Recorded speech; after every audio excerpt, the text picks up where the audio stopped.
Shalom Bapak Ibu Saudara, kembali kita berjumpa hari ini di dalam ibadah minggu pertama.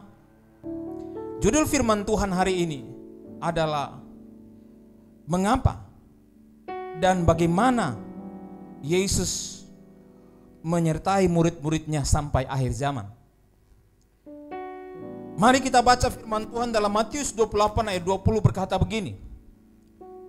Aku menyertai kamu senantiasa sampai kepada akhir zaman. Bapak Ibu Saudara, pernahkah saudara membayangkan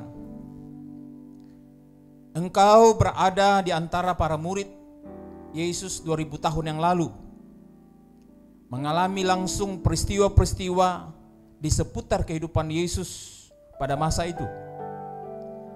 Itu pasti sebuah pengalaman yang sangat menarik dan luar biasa, bukan? Mungkin jika engkau ada di sana, mungkin engkau akan melihat dia dari jauh saja. Mungkin juga engkau berusaha mendekatinya karena engkau tahu bahwa dia satu pribadi yang begitu kontroversial pada masa itu. Namun sayangnya bahwa Yesus pada waktu itu sangat dikagumi oleh banyak orang, sehingga di mana dia pergi, di mana dia berada selalu massa mengerumuninya, sehingga bisa saja saudara sulit untuk bertemu dengan dia.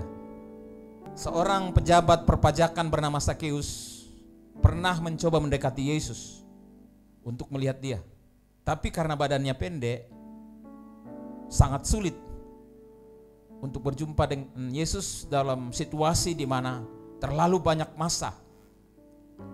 Walaupun badannya pendek tapi akalnya cukup panjang. Dia melihat sebuah pohon ara, lalu dia tahu bahwa Yesus akan lewat di situ. Dia naik di atas pohon hanya untuk melihat Yesus lewat. Dan dia dapat melihat Yesus, bahkan Yesus mengenal dia dan memanggil namanya. Bapak Ibu Saudara, mungkin saudara seperti Sakeus dan yang berharap bahwa saudara berjumpa dengan Yesus dalam suasana seperti itu. Ceritanya akhirnya Sakeus itu mengajak Yesus pergi ke rumahnya dan kemudian makan bersama. Bapak Ibu, sebagai orang yang percaya kepada Tuhan, pengikut Yesus, pernahkah saudara berpikir, bagaimana ya saya bisa bersama-sama dengan Yesus? Bagaimana saya bisa melihat Yesus? Bagaimana saya berbincang-bincang dengan Yesus? Bagaimana saya bisa duduk dan mendengar dia berbicara secara pribadi kepada saya? Seperti Yesus berbicara kepada murid-murid, seperti Yesus berbicara kepada Maria dan Marta di Betania, atau seperti kepada Petrus yang dalam keadaan hatinya tidak bersukacita.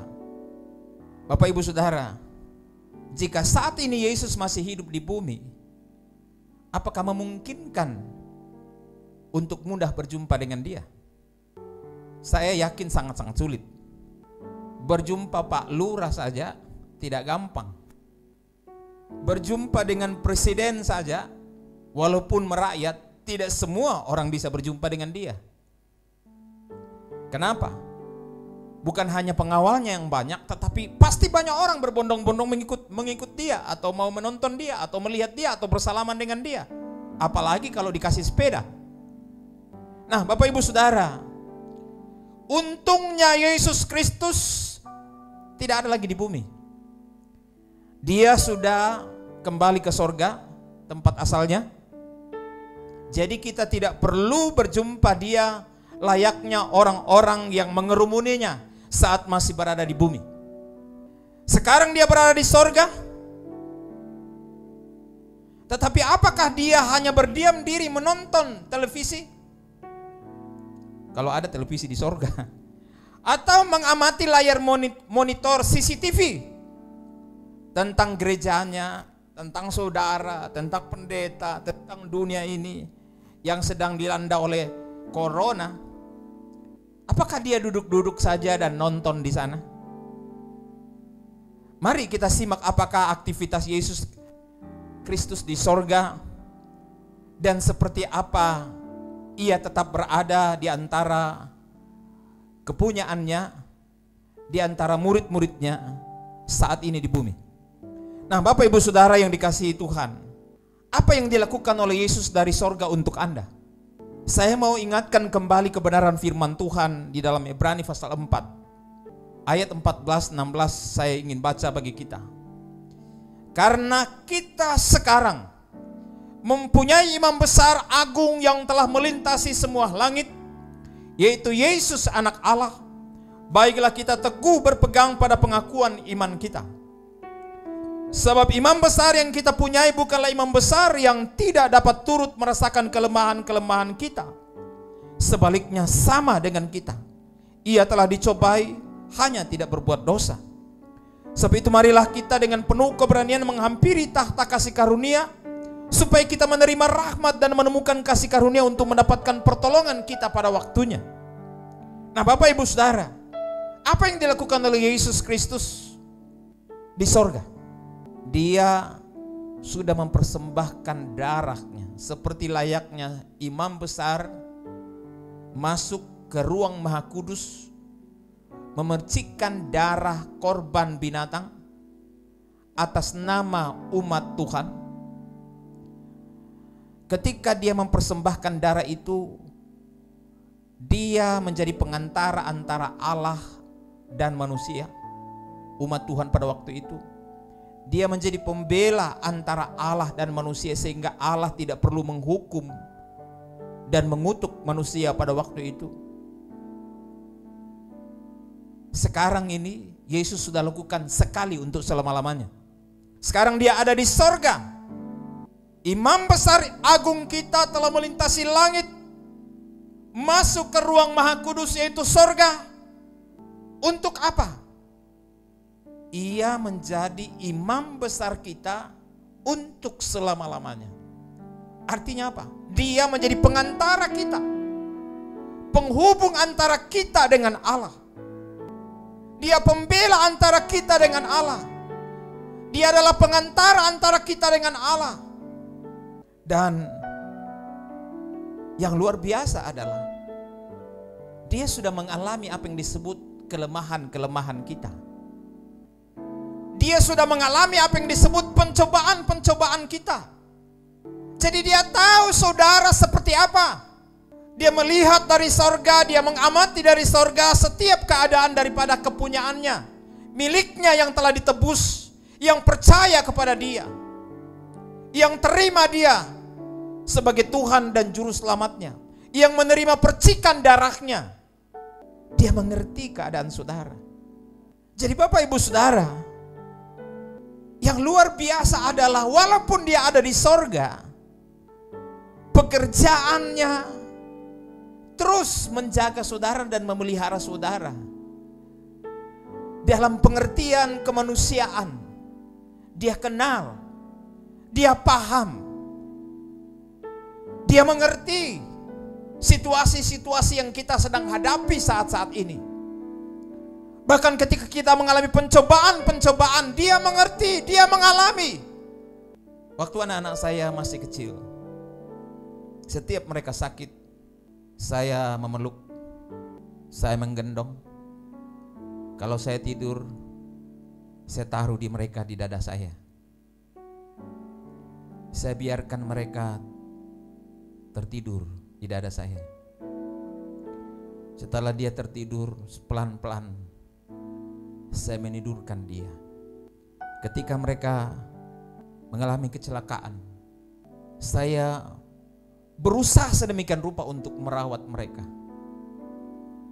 Ketika mereka sakit, segala cara saya gunakan untuk membuat mereka pulih, sehat kembali. Salah satu anak saya dari kecil dia sesak nafas. Apa yang saya lakukan? Saya ambil minyak, Karena waktu itu dia seringkali harus ke dokter. Tapi saya berdoa, Tuhan, saya tidak ingin anak saya menjadi pelanggan dokter terus-menerus. Saya percaya bahwa kuasa-Mu menolong anak saya. Jadi saya ambil minyak dan saya tiap pagi, tiap malam saya urut seluruh tubuhnya, dari kaki, tubuh, tangannya saya urut terus menerus di dalam nama Tuhan Yesus Kristus. Dan puji Tuhan, dia sembuh sampai hari ini. Itulah perbuatan-perbuatan dari seorang ayah kepada anak. Lebih-lebih Bapamu di sorga, dia pasti memelihara engkau. Jadi mari kita bertekun, berani menghampiri tahta karunia Allah, supaya kita menerima rahmat dan menemukan kasih karunia untuk mendapatkan pertolongan kita pada waktunya. Jadi jangan pernah berpikir bahwa Yesus ada di sorga begitu jauh. Seperti ada teman saya berdoa seperti ini, Tuhan, jangan engkau duduk-duduk saja di sorga. Lihatlah saya ini yang sedang menderita. Gereja mau digusur, kami mau diusir dari tempat ini. Puji Tuhan, sampai hari ini gerejanya tetap eksis. Umat Tuhan tetap beribadah kepada Tuhan. Ingat, Tuhan tidak duduk-duduk saja di sorga. Amin. Engkau pasti mendapatkan pertolongan pada waktunya. Nah, tugas imam adalah perantara antara Allah dan umatnya. Mereka mempersembahkan korban kepada Allah, berdoa untuk umat, dan memberkati umat atas nama Allah. Di dalam Bilangan 6 ayat 24-26 adalah kata-kata berkat dari seorang imam kepada umat Tuhan.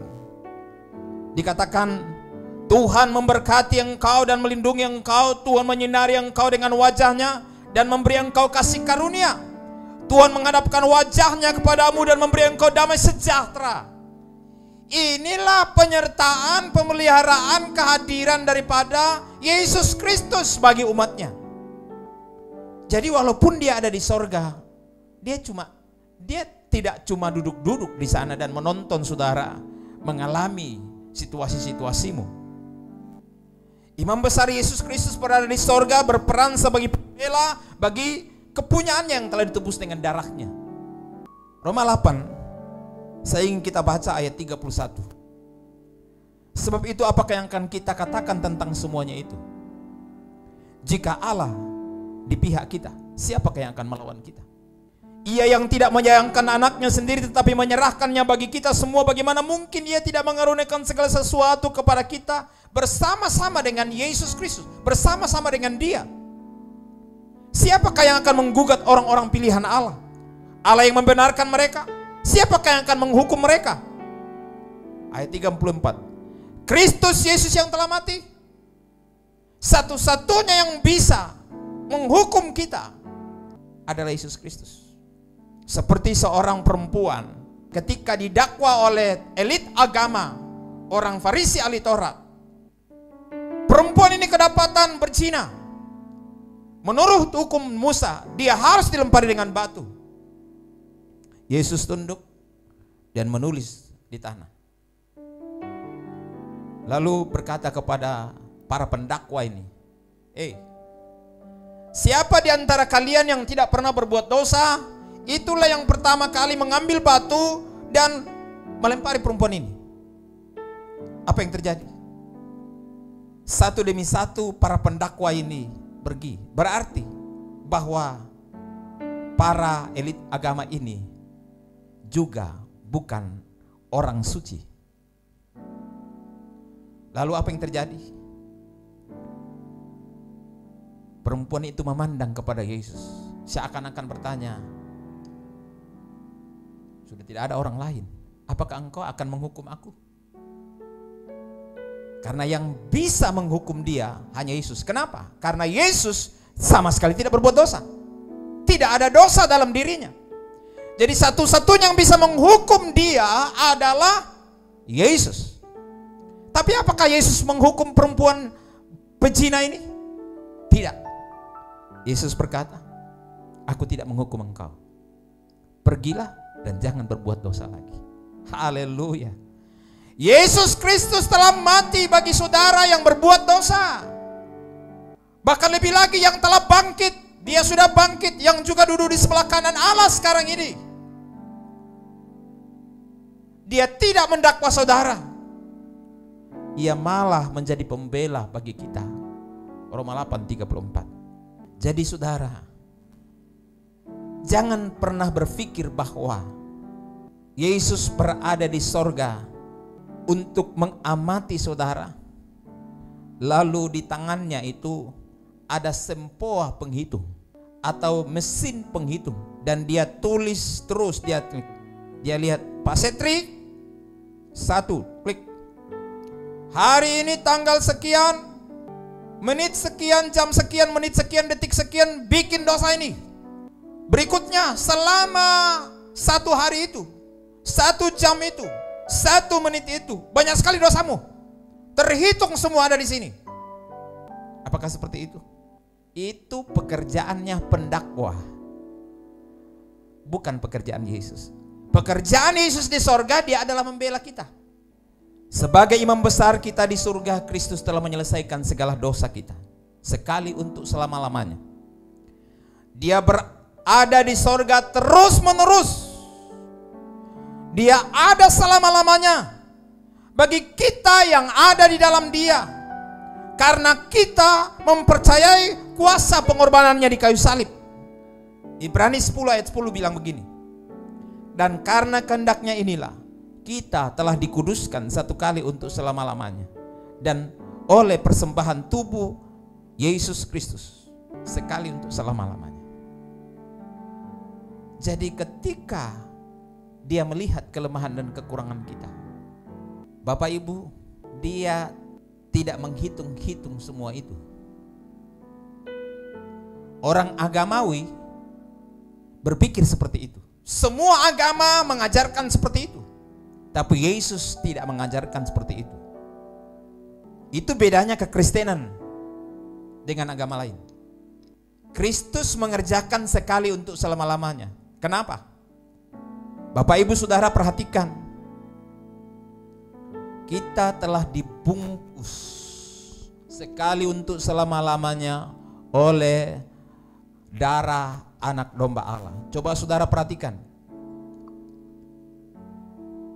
kertas ini telah dibungkus, dibaptis ke dalam Kristus. Saudara masih melihat? Tidak bisa melihatnya. Kenapa? Sudah ada di dalam Kristus. Di sorga, Bapa melihat saudara di dalam Kristus. Iblis berusaha mendakwa saudara dan berkata, ini masih punya dosa ini, masih punya kelemahan ini, masih punya kekurangan itu, masih ini, masih itu. Itu adalah pekerjaan pendakwa. Nah Bapak Ibu Saudara, dia ada di sorga, tapi dia bersama-sama dengan saudara menjadi pembelamu. Pembela kepada semua orang, di hadapan semua orang. Pembela seperti Yesus membela perempuan pezina itu, dia juga membela saudara. Asal saudara ada di dalam dia. Dia bilang begini, sudah saya selesaikan. Kenapa kau mau tuduh-tuduh lagi? Kenapa engkau membuat stigma kepada dia? Sayalah yang harusnya menghukum orang itu, tapi saya tidak melakukannya. Kenapa? Karena saya sudah menembusnya. Saya sudah membelinya lunas. Jadi Bapak Ibu Saudara yang dikasihi Tuhan, kalau kita sudah dibeli lunas oleh Yesus Kristus, dia tidak melihat lagi semua kekurangan-kekuranganmu. Darah anak domba Allah membungkus engkau. Perhatikan baik ayat di dalam Ibrani 10 ini. Karena kehendaknya inilah kita telah dikuduskan satu kali untuk selama-lamanya oleh persembahan tubuh Kristus Yesus. Dia menjamin bahwa apa yang telah dikerjakannya bagi miliknya itu sudah sempurna untuk waktu yang kekal. Ayat 14 katakan, sebab oleh satu korban saja ia telah menyempurnakan untuk selama-lamanya mereka yang ia kuduskan. Jadi jangan saudara terintimidasi. Dia menyertai saudara dan membela saudara terhadap tuduhan-tuduhan. Dia berada di sorga saat ini untuk menjamin status kita di dalam Dia. Sekali lagi, Dia tidak duduk-duduk di sorga dan memegang mesin hitung dosa kita. Dia tidak melihat kita sebagai orang berdosa lagi atau pendosa, karena kita sudah tersembunyi di dalam Dia melalui iman kita. Kolose 3 ayat 3 katakan, sebab kamu telah mati dan hidupmu tersembunyi bersama dengan Kristus di dalam Allah. Haleluya. Jadi walaupun Yesus sudah tidak ada di dunia, Dia ada di sorga untuk memastikan bahwa Bapa melihat saudara di dalam Dia. Haleluya. Kecuali saudara mau keluar dari Dia. Iya dah. Tapi saya anggap orang yang mau keluar dari Dia itu orang bodoh. Orang begini. Amin. Pendakwa tidak berkuasa untuk mendakwa kita lagi. Kenapa? Di dalam Wahyu pasal 12 ayat 10, sekarang telah tiba keselamatan dan kuasa dalam pemerintahan Allah kita, dan kekuasaan Dia yang diurapainya karena telah dilemparkannya ke bawah pendakwa saudara-saudara kita yang mendakwa mereka siang dan malam di hadapan Allah kita. Ingat saudara bagaimana Ayub didakwa oleh iblis? Itu dulu. Sekarang tenamo nakulle, tidak bisa lagi. Dia berada di sorga untuk mendakwa kita. Sudah dilemparkan ke bumi. Kolose 2:14 katakan, dengan menghapuskan surat hutang oleh ketentuan-ketentuan hukum, mendakwa dan mengancam kita. Ketentuan mana? Hukum-hukum Taurat, hukum-hukum perjanjian lama. Siapa yang tidak taat, siapa yang berdosa terkutuk, siapa yang taat diberkati. Ulangan 28. Itu perjanjian lama. Perjanjian baru Yesus sudah selesaikan bagimu. Haleluya, sekali untuk selama-lamanya. Dikatakan ayat 14 bagian B, dan itu ditiadakannya dengan memakukannya pada kayu salib. Haleluya. Dia menjaga status saudara di sorga. Dan ayat 15 katakan, ia telah melucuti pemerintah-pemerintah dan penguasa-penguasa dan menjadikan mereka tontonan umum dalam kemenangannya atas mereka. Dia sudah menang. Nah, Bapak Ibu Saudara, apa alasan penyertaan dan pembelaannya atas kita saat ini? Yang pertama, Dia membela kita. Dia menyertai kita sampai akhir zaman. Karena kita sudah satu dengan Dia. Mengapa Dia tahu keadaan kita? Mengapa Dia dapat merasakan segala situasi kita? Karena kita satu dengan Dia. Bukankah firman Tuhan berkata bahwa kita satu dengan Dia? Efesus 5 ayat 30 katakan, karena kita adalah anggota tubuhnya. Masa kepala tidak membela tubuhnya? Masa kepala mau memisahkan diri dari tubuhnya? 1 Korintus 12:27, kamu semua adalah tubuh Kristus dan kamu masing-masing adalah anggota-anggotanya. Haleluya. Jadi saudara pasti dipelihara oleh Tuhan. Haleluya. Apa yang membuat saudara takut saat ini? Haleluya, Tuhan memelihara saudara karena saudara satu dengan Dia. Saudara anggota tubuhnya di bumi ini. Yesus Kristus dulu di sebelah kanan Bapa di sorga sekarang dan siang malam jadi pembela kita. Karena kita tidak dapat dipisahkan dari Dia. Seperti dikatakan Roma 8:35. Siapa yang akan memisahkan kita dari Kristus, kasih Kristus? Penindasan, atau kesesakan, atau penganiayaan, atau kelaparan, atau ketelanjangan, atau bahaya, atau pedang. Siapa yang dapat memisahkan kita dari Dia? Tidak ada. Bapak Ibu, tidak ada yang dapat memisahkan kita dari Dia. Haleluya. Ada kekuatan yang lain yang bisa memisahkan? Tidak ada. Hanya satu yang bisa memisahkan kita dengan Dia, yaitu Dia sendiri. Tapi tidak, Dia membela kita. 2 Korintus 6:16 katakan juga, aku akan diam bersama-sama dengan mereka dan hidup di tengah-tengah mereka. Walaupun Dia di sorga, Dia diam bersama kita, menyatu dengan kita. Aku akan menjadi Allah mereka dan mereka akan menjadi umatku. Haleluya.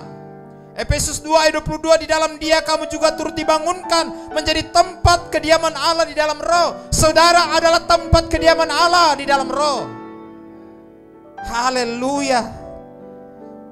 Luar biasa saudara. Tidak usah saudara takut. Apapun tidak ada yang dapat menuduh, mendakwa, memisahkan engkau dari Dia, kecuali saudara terpancing. Yang kedua, alasan penyertaan dan pembelaan Allah atas kita adalah saudara bukan sembarangan orang. Saudara orang yang dipilih khusus. Kita adalah pelaksana tugas sorga di bumi. Ada komandan di sini. Ketika ada surat kuasa, surat perintah, di belakangnya ada bos, ada komandan yang lebih tinggi dari dia, mengerjakan tugas-tugas dari kenegaraan. Pasti dia tidak takut. Kenapa? Seluruh kesatuan angkatan berada di belakang dia. Bahkan jenderalnya, panglimanya berada di belakang dia. Kenapa? Karena dia menjalankan tugas kenegaraan. Saudara pun juga demikian. Amin. Setelah saudara ditebus menjadi miliknya, saudara tetap tinggal di dunia. Yesus pergi ke sorga. Jadi ketika Dia ada di sorga, Dia mengutus kuasa bagi saudara.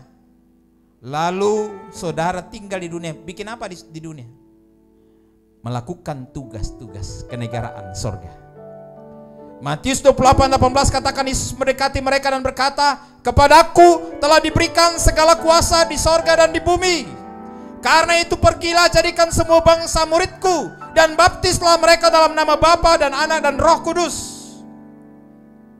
Dan ajarlah mereka melakukan segala sesuatu yang telah kuperintahkan kepadamu.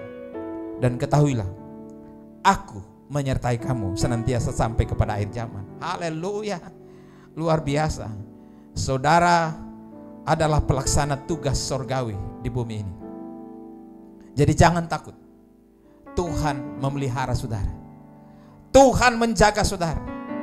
Tapi pastikan bahwa engkau menjalankan tugasmu. Amin.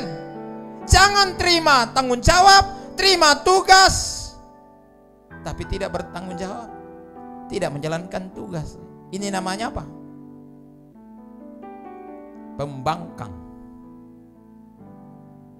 Kira-kira kalau pembangkang dikasih upah atau tidak? Apa sih dikasihkan? Hukuman.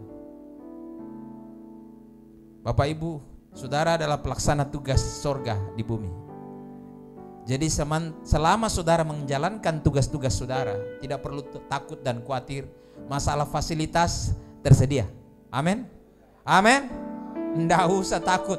Makan, minum, pakai, dan segala sesuatu bagi hidup masa depanmu, istri, anakmu, tidak usah khawatir. Yang penting adalah engkau pelaksana tugas. Banyak orang ke gereja, melayani, beribadah, bukan menjalankan tugas pemberitaan Injil. Hanya ya ada di bait Allah. Padahal Yesus sudah bilang, pergi, pergi, pergi, pergi, beritakanlah. Tapi dia menyanyi lain. Lagunya, ku ingin tetap di sini, menikmati baitnya. Dia ingin tetap di bait Allah. Padahal firman Tuhan bilang, pergi, beritakanlah. Yang mana nih? Bingung malaikat, yang mana kau? Yang mana dia suka ini orang?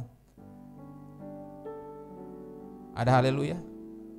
Sekarang disuruh keluar gereja semua, pergi semua. Woi, jangan stay di gereja. Disuruh jangan stay lagi di gereja, kumpul-kumpul di gereja. Stay at home. Apa kau bikin di stay at home? Apa yang kau bikin di rumah? Tidur-tidur, santai-santai. Ada yang bilang gara-gara stay at home, banyak orang positif. Bukan positif corona, positif hamil. Ya, produksilah. Ada haleluya, saudara.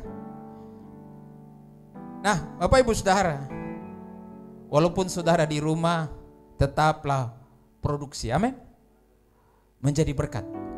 Ya, beritakan Injilmu. Karena 1 Petrus 2 ayat 9 katakan, kamulah bangsa terpilih, imamat rajani, bangsa kudus, umat kepunyaan Allah sendiri, supaya kamu memberitakan perbuatan-perbuatan yang besar dari Dia yang telah memanggil kamu keluar kegelapan kepada terangnya yang ajaib.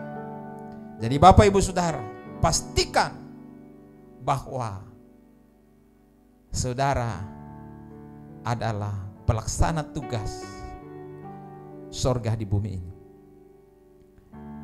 Nah saudara, kalau Yesus ada di sorga, bisakah saudara berhubungan dengan Dia dengan akrab seperti Yesus dengan para murid, Yesus dengan Maria Marta, Yesus dengan Petrus, Yesus dengan orang-orang yang dikasihinya? Bisa. Bagaimana caranya? Lewat rohnya. Lewat rohnya kita sudah belajar Dia jadi penolong bagi kita. Di dalam Yohanes 14, 16, 17. Penolong yang menyertai kamu selama-lamanya. Saya sudah sampaikan itu firman Tuhan pada hari Minggu lalu. Roh kebenaran itu ada di dalam saudara. Berarti walaupun Yesus di sorga, rohnya sekarang ada di antara kita. Bayangkan saudara, ini luar biasa. Seandainya Yesus tidak ke sorga, bingung kita yang ada di Indonesia, bagaimana bisa dekat dengan Yesus? Secara fisik tidak mungkin. Tapi yang luar biasa adalah Tuhan kasih kita satu cara, yaitu Dia menurunkan rohnya tinggal di dalam kita, supaya kita bisa bersekutu dengan Dia, layaknya seorang guru dengan murid, layaknya kepala dan tubuh, layaknya sahabat dengan sahabat, melalui rohnya yang kudus. Jadi lewat kehadiran Roh Kudus, kita tahu bahwa itu adalah cara Yesus tetap hadir bersama muridnya saat ini di bumi. Sama kualitasnya, sama statusnya, sama kasihnya, sama kuasanya. Namun kehadirannya di tengah murid lebih sangat berarti. Apalagi saat ini murid-muridnya bukan hanya di seputar Galilea, Palestina, Galilea, Yudea, tetapi sudah sampai ke ujung-ujung bumi. Dia tetap hadir bersama saudara. Amin. Selain penolong, penghibur, membawa kita kepada seluruh kebenaran, saya sudah sampaikan pada firman Tuhan minggu lalu. Ada satu kebenaran yang lain di mana Yesus selalu ada bersama kita. Kalau di dalam Yohanes pasal 17, Yesus berdoa kepada Bapa bagi murid-muridnya. Roh Kudus juga bisa berdoa untuk saudara.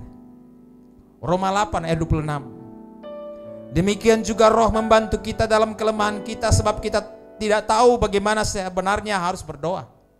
Tetapi Roh sendiri berdoa untuk kita kepada Allah dengan keluhan-keluhan yang tidak terucapkan. Jadi saudara, Roh Kudus itu berdoa kepada Bapa dengan keluhan-keluhan yang tidak terucapkan. Tadi siang saya berbicara dengan seorang bapak menghadapi masalah yang begitu berat, dan dia berkata, saya sudah tidak tahu apa yang harus saya katakan. Saya tidak tahu apa yang harus saya katakan dalam doa saya kepada Tuhan. Karena saya begitu bingung, saya begitu kalut dengan situasi yang saya hadapi. Saya bilang, tidak usah kamu berdoa, cukup katakan terima kasih Tuhan, dan yakini bahwa ada kekuatan yang dapat menyertai engkau, yaitu rohnya. Dalam situasi yang tidak mungkin, saudara sulit, saudara berdoa. Dari roh saudara, saudara berdoa. Dari batin saudara, saudara berdoa. Maka Tuhan mendengar. Yang sering menggunakan bahasa roh, gunakanlah bahasa roh dalam saat-saat seperti itu. Ayat 27 katakan, dan Allah yang menyelidiki hati nurani mengetahui maksud roh itu, yaitu bahwa ia sesuai kehendak Allah berdoa untuk orang-orang kudus. Dia tahu. Dia tahu bahasa batinmu. Dia tahu bahasa rohmu. Bahasa dari rohmu. Bukan bahasa roh Allah, bukan bahasa rohmu. Jadi Bapak Ibu Saudara, jika Kristus tidak mati, tidak bangkit dan tidak naik ke sorga, mungkin kita sulit terhubung dengan Dia yang ada di sorga saat ini. Kenapa? Karena Yesus akan tetap ada di Palestina. Tetapi yang kita bersyukur Dia naik ke sorga, dan Dia tetap ada bersama-sama dengan engkau seperti ketika Dia ada di dunia ini. Walau engkau tidak dapat melihat dengan matamu. Kalau Yesus tidak ada di sorga saat ini, mana mungkin kita bisa terhubung dengan sorga? Bagaimana mungkin kita dapat menikmati kehadirannya kapanpun dan dalam situasi apapun keadaan kita? Hanya Kristus yang membuat semua ini dapat terjadi, agar rohnya dapat berdiam dalam diri kita setiap saat. Dia membela kita, Dia menolong kita, Dia menghibur kita, Dia berdoa untuk kita. Karena apa? Kita adalah satu dengan Dia. Karena apa? Karena kita adalah pelaksana tugas sorga di bumi. Saudara adalah kepanjangan tangan dari Yesus. Yesus sudah pergi, sekarang saudara lanjutkan. Maka kuasa dari Yesus, roh daripada Yesus ada menyertai engkau. Tidak ada alasan bagi Yesus untuk tidak menyertai engkau, karena engkau adalah pelaksana tugasnya di bumi. Jadi Bapak Ibu Saudara, Anda bisa mengalami kehadirannya setiap saat untuk membelamu. Saudara satu dengan Dia, dan saudara adalah utusannya di bumi ini. Itu sebabnya Bapak Ibu, Tuhan tidak mungkin meninggalkan engkau. Tuhan tidak mungkin membiarkan engkau. Melalui Roh Kudusnya kita dapat mengalami kuasanya, mengalami pertolongannya, mengalami penghiburannya, mengalami pemeliharaannya, mengalami tuntunannya. Bahkan Dia berdoa untuk kita dalam segala situasi kita. Tuhan memberkati kita. Amin. Mari kita berdoa. Maha besar Bapa yang baik, kami bersyukur untuk firman-Mu, mengajar kami hari ini untuk meyakini pembelaanmu dan penyertaanmu. Walaupun engkau sudah ada di sorga, tetapi engkau ada di dunia untuk menolong kami. Engkau ada di sorga menjadi pembela kami di hadapan sorga, di hadapan Bapa. Dan engkau ada di dunia untuk menolong kami, menjalankan tugas dan tanggung jawab kami sebagai murid-murid Kristus, karena kami adalah pelaksana dari tugas sorgawi di bumi ini. Terima kasih Tuhan untuk kepercayaan yang Tuhan berikan. Dan kami mengucap syukur bahwa Engkau sudah berjanji menyertai kami sampai akhir zaman. Terima kasih Tuhan. Kami dapat berbincang dengan Engkau. Kami dapat mengalami kasih-Mu. Kami dapat mengalami kuasa-Mu. Kami dapat mengalami perlindungan-Mu. Kami dapat menikmati keakraban dengan Engkau seperti halnya pengalaman murid-murid Yesus. Terima kasih Tuhan. Secara pribadi kami tidak perlu lagi berdesak-desakan untuk berjumpa dengan Yesus seperti perempuan pendarahan atau seperti Sakeus. Tetapi kami dapat berjumpa dengan Yesus di ruang pribadi kami. Haleluya. Di rumah kami masing-masing. Amin. Dimanapun kami berada dalam situasi kami. Terima kasih Tuhan untuk jaminan-Mu bagi kami malam ini. Amen. Terima kasih Tuhan untuk jaminan-Mu bagi kami saat ini. Terpujilah Tuhan. Dalam nama Yesus Kristus kami berdoa. Amin.